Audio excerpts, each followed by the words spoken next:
कहा है कि मैं कॉन्स्पिरेसी थ्योरीज जब पे बहुत गोल्डस्मिथ की ज़्यादा। बात करता हूँ मुझे सॉरी, मैं हाँ श्योर, प्लीज़ कॉन्स्पिरेसी वाली प्लीज़ बात, ये कर लें, आप शायद यही कंप्लीट करें। बात है। मैं नहीं इसी नहीं, ये सवाल, बात नहीं है। आप सवाल करें ना। सवाल ये है कि कॉन्स्पिरेसी थ्योरीज पे मैं काफ़ी यकीन करती हूँ, तो एक कॉन्स्पिरेसी थ्योरी ये भी आ रही है कि पाकिस्तान के जो हायर रैंक्स हैं वो ऑन बोर्ड हैं इस सैंक्शंस वाले मामले में। अब वो कैसे हैं, हो सकते अब भी पता हैं नहीं या नहीं आपकी हो सकते। आपकी एक तो समझ को भी मैं दाद देता हूँ, और आप जो पढ़ती हैं उसको भी दाद देता हूँ।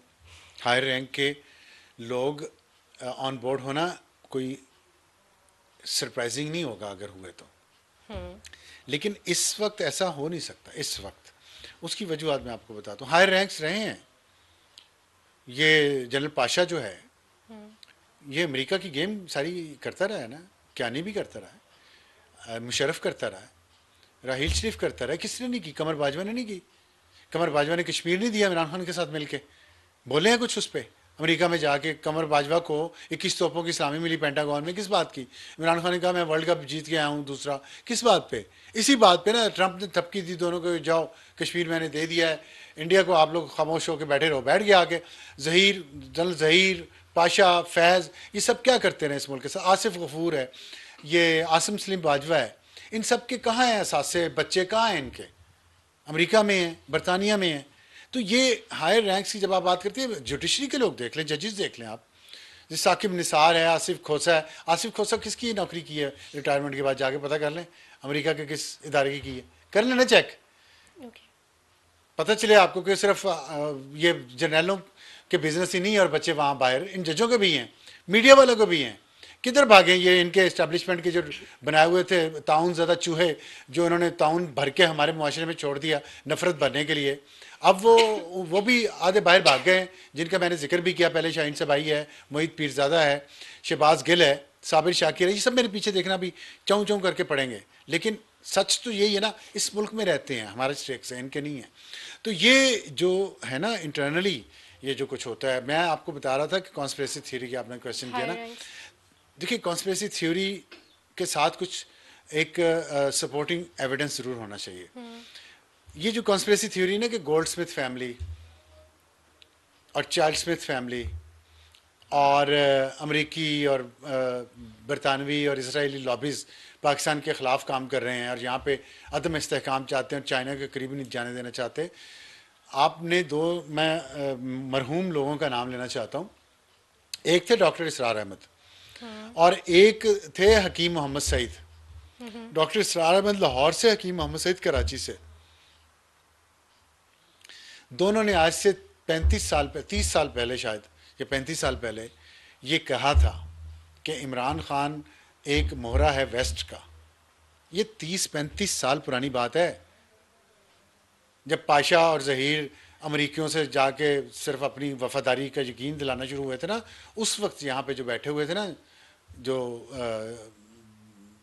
जो इस्टेब्लिशमेंट थी जो भी उस वक्त की, वो जब इमरान को तैयार कर रहे थे ना, उन्होंने तैयार करना शुरू किया, तो उन्होंने उस वक्त कहा था, किताब में लिखा कि मोहम्मद सईद ने, डॉक्टर इसरार अहमद की यूट्यूब पे अभी भी जाके चेक कर लें, वीडियोस पड़ी हुई हैं। मैं ये हवाई बातें नहीं कर रहा, उनको कैसे पता था उस वक्त? मैं ये आज सोच रहा था कि अगर फ़र्ज़ करें उन्होंने ऐसी बात की है, तो आज हम देख रहे हैं मुसलसल। दो थेरीज दी थी गालिबन कि या तो पाकिस्तान के लिए बहुत अच्छा हो जाएगा या फिर बिल्कुल नहीं ही नहीं, दो थी नहीं, वो खराब हो हमीद जाएगा। गुल ने दी थी, वो एक और अमेरिकी, छोड़ें इस बात को। अच्छा, ये जो आपने कहा है ना कि एक सपोर्टिंग एविडेंस होना हमीद गुल चाहिए। ने क्या कहा था मैं बताता हूँ। हमीद गुल है इमरान खान को लाने वाले, वो भी DJI से थे। आप सोच लेते देखें कहाँ से परवरिश शुरू हुई है। उन्होंने कहा कि जी ये बहुत ये हीरो है और ये ब्राउन साहब, वो हम भी उस वक्त, आज भी हम उसी जगह खड़े हैं जब तब खड़े थे खान साहब जब सियासत में एंटर हुए थे कि ब्राउन साहब के खिलाफ मैं इनकलाब लेके आ रहा हूँ। खुद ब्राउन साहब हैं, HSN के पढ़े हुए हैं, ब्राउन साहब के खिलाफ इनकलाब लाना। खैर उस वक्त हमीद गुल ने इनको लॉन्च किया। अल्लाह की तरफ से हुआ ये कि लॉन्च करने के कुछ ही महीनों बाद, शायद या 1 साल बाद, खान साहब हमें ब्राउन साहब के ख़िलाफ़ करके कि गोरे और गोरे की छोड़ी हुई बाकियात को आप दफन कर दें और अपना अपने फ़ख्र करें अपने कल्चर पे, अपने लोगों पे, अपनी मट्टी पे, अपनी ज़मीन पे, और शादी कर ली गोरी जमाइमा गोल्डस्मिथ से। वो इनके ख़िलाफ़ इतनी नेगेटिव बात की, तो हमीद गुल ने उस वक्त ये कहा था कि जब भी लगता है कि पाकिस्तान के लिए अल्लाह ताला ने कोई लीडर उतारा, मैं अल्फाज उनके एग्जैक्ट ये नहीं थे, मैं पैराफ्रेजिंग कर रहा हूँ, कि जब भी लगता है कि पाकिस्तान को कोई अच्छा नया लीडर मिल गया है, वेस्ट कोई ना कोई साजिश कर देता है। ये हमीद गुल के अल्फाज थे, मैं पैराफ्रेजिंग कर रहा हूँ, एग्जैक्ट वर्ड उनके ये थोड़े से मुख्तलिफ, मतलब ये था उनका। वो जमाइमा गोल्डस्मिथ के साथ शादी पे बहुत अफसरदा हुए थे कि ये भी अब उनके काबू में चला गया। तभी की बात है कि ये बात की। फिर अब्दुल सारीदी ने भी, वो भी मरहूम हो गए, उन्होंने भी बयान दिया कि हमीद गुल मुझ पर दबाव डालने आया कि इमरान खान की सपोर्ट करो और इसको ये चंदा इकट्ठे करने का काम ये किया करेगा, अब तुम चंदा इकट्ठे ना करो। देखो ना, ये तो यहाँ पे हालात, खैर ये लंबी बात हो जाएगी। तो मैं ये समझता हूँ कि कुछ ना कुछ कहीं ना कहीं कुछ तो है, ये था। ये ऐसी डील की बात इधर हो रही है, उधर पाबंदियां लग गई, पाकिस्तान मान नहीं रहा डील करने पे शायद, क्योंकि ये जो आज फर्द जुर्म आयद हुई है ना 9 मई के लोगों पे, 9 मई के वाकयात पे, तो अब देखिए केसेस में तेजी आ गई है। हाँ। केसेस में तेजी आ गई है। पीर वाले दिन 190 मिलियन पाउंड केस का फैसला आ रहा है। इसीलिए खान साहब ने इतवार आखिरी दिन दिया है कि इतवार तक हमारे मुतालबात माने गए तो हम सिविल नाफरमानी की कॉल वापस ले लेंगे, वरना नहीं लेंगे, क्योंकि पीर को फैसला आ रहा है अब 190 मिलियन पाउंड का। और अलीमा खान के मुताबिक वो फैसला लगता है उनके खिलाफ आना है, इमरान खान और बुशरा बीबी के। सवाल यही है कि फैसला रिजर्व तो हो गया, लेकिन अभी तक डिसाइड नहीं हुआ कि क्या होना है। वो शायद इतवार या सोमवार को ही डिसाइड नहीं, होगा, ऐसा सोमवार ही। कौन है, इतवार या सोमवार को डिसाइड होगा ना कि फैसला क्या आना है। जो भी है। हाँ। तो वही कह रहा हूँ ना, तो उस फैसले से पहले खान मतलब साहब ने, वो कंडीशंस है ना उसके साथ कि अगर खान साहब की मान ली जाती हैं या खान नहीं, साहब मान मैंने जाते आपको कहा था कि, हैं या अनकंडीशनली मैंने आए। कहा था कि वो फैसले आने ही आने हैं। अच्छा। एक जनफैज वाला फैसला शायद कुछ कंडीशनल उसमें थोड़ा ऊपर नीचे हो जाए, लेकिन वो फैसला वो भी आना है, जनफैज का भी। ये फैसले आने ही आने हैं। इसके बाद होनी जो डील भी होनी, बात ये है कि ये एक चेस गेम हो रही है, और खान साहब की जो अंदरूनी और बैरूनी सपोर्टर्स हैं उन्होंने इस वक्त पूरा जोर लगा लिया है। और ये जो सैंक्शन लगी हैं ये पाकिस्तान के न्यूक्लियर प्रोग्राम के खिलाफ है। मुझे तो अफसोस पाकिस्तान पे है कि पाकिस्तान ने क्या ये बयान दिया है, उन्होंने इंडिया का नाम तक नहीं ले सके। मतलब उन्होंने जो बयान दिया है कि बदकिस्मती और मुतसबाना, उन्होंने कहा है आप खुल के बात करें कि ये हमारे खिलाफ ये डिस्क्रिमिनेशन है। अच्छा, उस पर कह रहे हैं कि माजी में दूसरे ममालिक को जदीद फौजी टेक्नोलॉजी के लिए लाइसेंस की शर्त को ख़त्म कर दिया गया। कौन है दूसरे ममालिक? इंडिया। एक्सक्यूज मी, हाँ इंडिया ने क्या कहा, क्यों नहीं पाकिस्तान ने?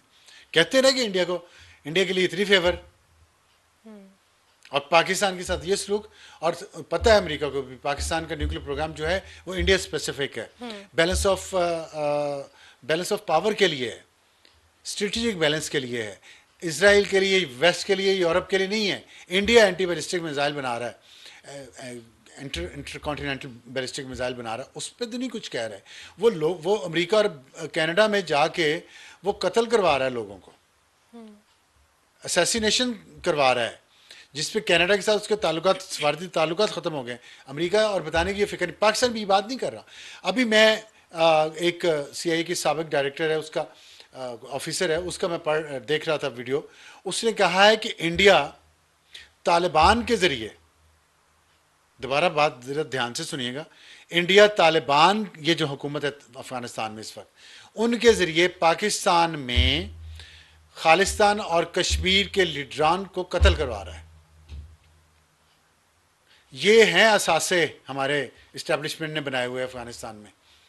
ये है TTP, ये है अफ़गानिस्तान के तालिबान जो हुकूमत है वहाँ पे, वो क्या कर रही है इस मुल्क में, जिसको जनरल फैज़ और कमर बाजवा लेके आए और इमरान खान लेके आए इस मुल्क में, जिनको बसाया, जिसकी वजह से आज भी अमान नहीं है। कुर्रम में आज भी 116 लोग कुछ दिन पहले मारे गए, आज भी 29 बच्चे आज तक जहाँ भाग हो चुके हैं, वहाँ सड़कें बंद हैं, दवाइयाँ नहीं वहाँ पहुँच पा रही। और खैबर पख्तूनख्वा हुकूमत को मसला ही कोई नहीं है, उसको तो परवाह नहीं है। वो अली मीन गंडापुर साहब असला लेके इस्लामाबाद फिर आना चाह रहे हैं, और उनकी ज़ुबान सुन लें, और इमरान रियाज के बारे में क्या ज़ुबान उन्होंने इस्तेमाल की है। तो ये जो है ना, मैं ये समझता हूँ कि कॉन्स्पिरेसी थ्योरीज पे मेरा यकीन नहीं है, लेकिन कुछ ना कुछ अलायंस कहीं ना कहीं कुछ इंटरेस्ट जो हैं कॉमन हैं कुछ लोगों के। और इसीलिए जो पाकिस्तान में है, चाहे वो मिलिट्री से उनका ताल्लुक़ हो, चाहे उनका अदलिया से ताल्लुक़ हो, चाहे उनका सहाफ़त से ताल्लुक़ हो, उनके खिलाफ कोई एक्शन नहीं हो रहा।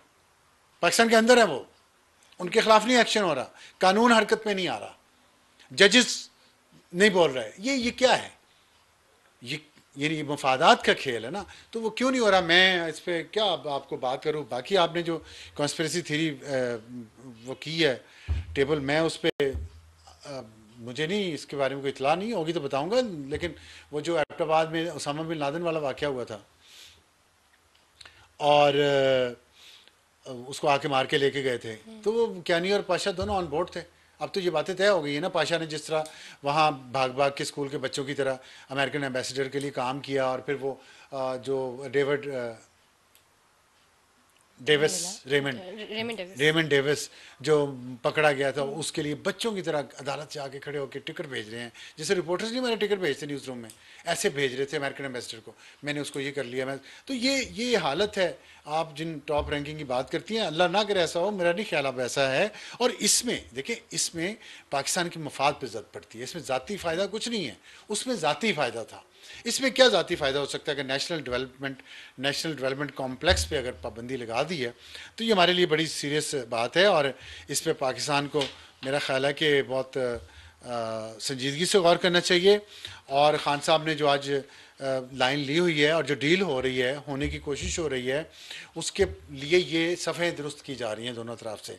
अब वो पाबंदियाँ आ गई हैं अमेरिका की तरफ से, और पीटीआई की जो वहाँ लॉबिंग हुई है उसके नतीजे में, तो और जो वहाँ पे मीडिया में, सोशल मीडिया पे जो लोग काम कर रहे हैं, उनकी वजह से इनको देखिएगा आप, ये वापस आएंगे ना, जब ये यहाँ इस्टेब्लिशमेंट के कोई और बदल जाएगा, तो ये लोग वापस आएंगे, इनको गोद में उठा लिया जाएगा इस्टेब्लिशमेंट की, क्योंकि इस्टेब्लिशमेंट के असासे हैं मुस्तकिल, और इस्टेब्लिशमेंट ने अपना किबला दुरुस्त नहीं किया। इस्टेब्लिशमेंट के अंदर बहुत सारे लोग, आज मैं उनसे ये सवाल पूछना चाहता हूँ, टाइम थोड़ा सा शॉर्ट है हमारे पास, आखिरी मिनट, एक ही सवाल पूछ चलें एक सवाल मैं पूछ लेता हूँ। मैं इस्टेब्लिशमेंट के मौजूदा और रिटायर्ड लोगों से एक बात पूछना चाहता हूँ कि आज जो पाबंदियाँ अमेरिका ने लगाई हैं पाकिस्तान के इस पे और नेशनल डिफेंस कॉम्प्लेक्स पे, क्या अब आप इमरान खान की तरह नींद की गोली खा के सोएंगे तो आपको नींद नहीं आएगी? कि आप लोगों ने इस मुल्क पे जो कुछ मुसल्लत किया और आज भी आप उसको सपोर्ट कर रहे हैं, अवाम को करने देना फैसले। ये आप कौन होते हैं ये डिसाइड करने वाले कि ये हम इसको पीछे कर देंगे, इसको हम आगे कर देंगे? और आपने किया, और आज उस आपके बनाए हुए लोगों ने, जो मीडिया में भी हैं, जो सियासत में भी हैं, जो जुडिशरी में भी हैं, और रिटायर्ड भी आपके ऑफिसर जो हैं, उन्होंने जो कुछ इस मुल्क के साथ किया है, जिसमें कुछ गिरफ्तार हैं, कुछ बाहर हैं, कुछ गिरफ्तार नहीं हैं, अभी भी शायद रिटायरमेंट एक आध की हुई है या होने वाली है, उन लोगों को आपने इतनी प्रोटेक्शन दी है, तो आज आपको सुकून आया? फिर ये मुल्क के मफाद पे जो इतनी बड़ी जद पड़ी है, अब आप खुश हैं? अब आपके ख्वाबों की ताबीर हो गई? मेरा ये उनसे सवाल है। मुझे तो तकलीफ होती है कि मेरा तो सब कुछ यहीं पे है, ना मेरे बच्चे बाहर गए हैं, ना मेरे असासे बाहर हैं, ना मैंने वहाँ बाहर बिजनेस किए हैं पापा जॉन्स के या किसी और चीज़ के, तो मुझे तो तकलीफ होती है, इस मुल्क के मफाद पे जब जद पड़ती है। आपको हुई है तकलीफ? मैंने ये पूछना है, क्या तकलीफ हुई है या नहीं हुई है? अभी भी आपका दिल ठंडा नहीं हुआ कि नहीं, इस मुल्क के साथ कम किया है, जो हमने बनाए हैं सासे, और करें इस मुल्क के साथ, और करवाना है? ठीक है, इनकमिंग डेज मजीद भी बात करेंगे अगर आपकी इजाज़त हो। और ये एक फिक्रा बोल दूँ जल्दी से, ये खान साहब ने ट्वीट में कहा है, जनरल बाजवा ने हमारी मुंतखब हुकूमत के खिलाफ साजिश की और पाकिस्तान को 42 अरब डॉलर का नुकसान पहुंचाया। अच्छा चलें, ठीक। ये डील के हवाले से वो बात करें जो आज कल हो रही है। उन्होंने ट्वीट भी किया, बड़ा सख्त ट्वीट किया है, उन्होंने 2 दफ़ा बांग्लादेश का और अवामी लीग का जिक्र किया, अपने आप को कंपेयर किया उससे। तो मैं पूछना चाहता हूँ फिर उन्होंने रिटायर्ड और सर्विंग से, अब आराम है? ये आपको किससे मिला रहा है? आप जो इसको बनाने वाले हैं उनको किससे मिला रहा है?